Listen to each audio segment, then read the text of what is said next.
اور اگر ویسے نہیں سمجھ سکتے تو مفہوم تو کوئی بھی لے سکتا ہے، مفہوم کا معاملہ اور ہے، یعنی جتنا جس کے سمجھ میں آیا اتنا اس نے کہہ دیا۔ اب بعض آیت کریمہ تو یقیناً بہت آسان ہے اس اعتبار سے کہ اگر حکم کیا آتا ہے کہ رضاعت جو ہے وہ 2 برس کی ہوگی تو وہ 2 برس سب کو معلوم ہے کتنے ہوتے ہیں، لیکن بعض مقامات قرآن مجید میں یقیناً ایسے ہوتے ہیں، تفاسیر کے مطالعے سے معلوم ہوتا ہے کہ بعض مقامات ایسے ہوتے ہیں کہ جن کو خود مفسرین حل نہیں کر پاتے بعض جگہوں پر۔ اب وہاں مسئلہ ہوتا ہے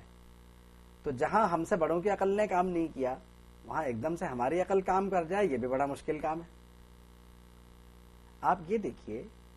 تو کہ قرآن مجید اللہ کی وہ کتاب ہے جس کی مختصر سے مختصر اور طویل سے طویل تفسیر آپ کو بالکل آسانی سے دستیاب ہو جائے گی، کوئی مسئلہ ہی نہیں ہے اس کا۔ اس کا مطلب یہ ہوگا کہ جس نے جتنا سمجھا اس نے اتنا ہمارے سامنے رکھ دیا، باقی کا جو معاملہ ہے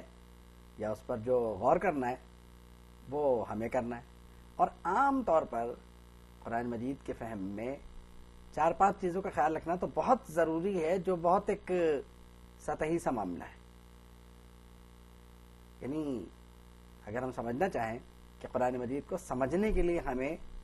کن چیزوں کی ضرورت پڑے گی، اس لیے کہ آپ دیکھیے کہ یہ زمانہ اسپیشلائزیشن کا زمانہ ہے، ہر آدمی ہر شخص اسپیشلائز کر رہا ہے، میڈیسن میں اسپیشلائز کر رہا ہے، فلاسفی میں اسپیشلائزیشن کا مسئلہ ہے، تو کئی چیزوں میں مختلف چیزوں میں ہر شخص اسپیشلائزیشن کر رہا ہے۔ یہاں تک کہ اگر آپ غور کریں تو انسان کہ اگر سیدھا بیٹھ جائے تو یوں لگے گا کہ سر سے پیر تک ایک ہی انسان ہے، لیکن آپ یہ دیکھیے کہ ENT الگ سے دستیاب ہے، یعنی گلا، ناک اور یہ باقی چیزیں جتنی بھی ہیں، آنکھیں،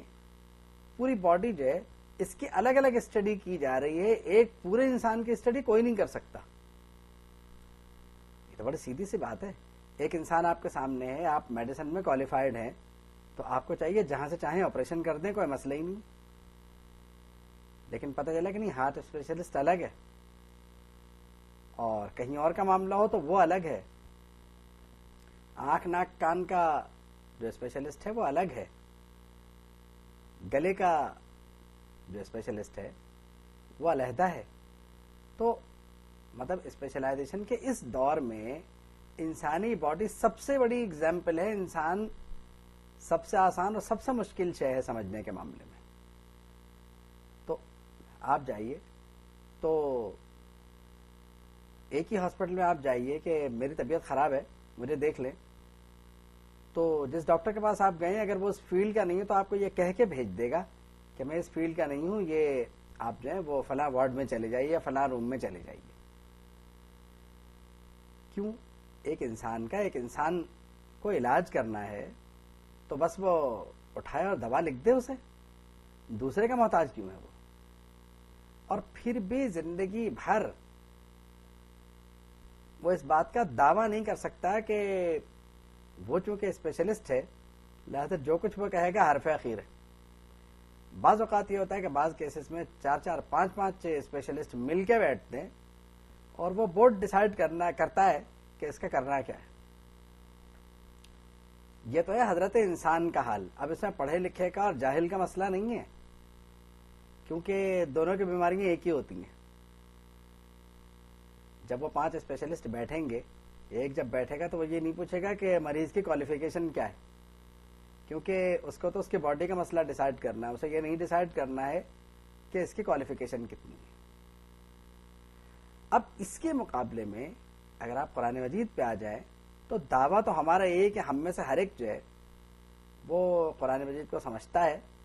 ترجمہ پڑھا ہم نے اور ہمیں یہ وہم ہو گیا کہ ہم قرآن مجید پورا سمجھ گئے۔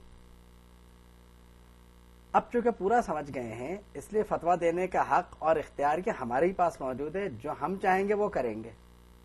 تو معلوم یہ ہوا کہ جو عقل میں آیا ہم نے کہہ دیا کہ یہی ٹھیک ہے، اور جو عقل میں نہیں آیا ہم نے کہا بھئی یہ تو معاملہ جو ہے وہ نہیں بن رہا، کیونکہ ہماری عقل میں نہیں آ رہا۔ اگر ہم قرآن مجید کی جو پچھلی آیت میں نے سورہ بقرہ کی پڑھی تھی، وَإِن كُنتُمْ فِي رَيْبٍ مِّمَّا نَزَّلْنَا، اگر ہم اسے پڑھ لیں تو ہمیں اندازہ ہو جائے گا کہ عقل کے اعتبار سے ہم کس مقام پہ ہیں۔ دیکھیے جس زبان میں جو لٹریچر موجود ہے، اس زبان کے بولنے والوں اور لکھنے والوں سے زیادہ تو ہم کبھی بھی اس زبان پہ عبور حاصل نہیں کر سکتے، چاہے وہ انگلش ہو، عربک ہو، ہیبرو ہو، کوئی سی بھی لینگویج ہو۔ یعنی اصل جو ہے وہ لوگ ہیں جو اس زبان کو بولنا، اس زبان میں لکھنا، یہ سب کچھ جانتے ہیں۔ اور اس کے بعد پھر وہ لوگ ہیں جنہوں نے کسبی طریقے سے یعنی اس میں یعنی اسٹڈی کی ہو، اس میں اسپیشلائز کیا ہو، اس کی اسپیشلائزیشن کی کوئی ڈگری ان کے پاس ہو، ماسٹرز کی، پی ایچ ڈی کی، جو بھی ہو سکتی ہے ان کے پاس۔ لیکن یہ جو اس زبان کو سیکھتے ہیں ان کے مقابلے میں ان کا مقام زیادہ ہے جن کی مادری زبان وہی ہے۔ مثلا ہماری انگریزی کبھی بھی اس بچے سے اچھی نہیں ہو سکتی جو اسی ماحول میں پیدا ہو اور وہیں بولنا سیکھے اور سارا کچھ یعنی اس کی پرورش وہیں ہوئی ہو۔ یہی حال عربک کا ہے کہ ایک بچہ جو وہاں پیدا ہوا، جس نے وہ لٹریچر پڑھا، جس کا ذریعہ تعلیم وہی رہا، ہم نے تو یہاں پہ اس زبان کی صرف ٹریننگ حاصل کی، تربیت کی ہے، اور اس زبان کی ایک بہت ہی سطحی سی اسٹڈی کی ہے، مطالعہ کیا ہے، تو ہمیں کیا پتا۔ اب اس میں کئی ایگزامپلس دی جا سکتی ہیں ایسی بھی کہ ہر معاملہ ورڈز پہ نہیں ہوتا۔ آپ کہیں گے صاحب بہت آسان بات ہے، گرامر آ جائے، ورڈز آ جائیں، نہیں، ہر زبان کے کچھ اشارات ہوتے ہیں جن کی مدد سے اس زبان کو سمجھا جاتا ہے۔ تو جب تک ہمیں وہ نہیں آئیں گے بات نہیں بنے گی۔ تو ہم تفاسیر کے جب مطالعہ کرتے ہیں تو بے شک ہمیں وہاں پہ جو تفسیر ملتی ہے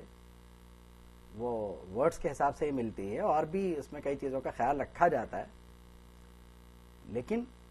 پھر بھی ہم یہ نہیں کہہ سکتے کہ ہماری عقل ایسے ہو گئی جو سمجھتے ہیں وہ بیان کر دیتے ہیں۔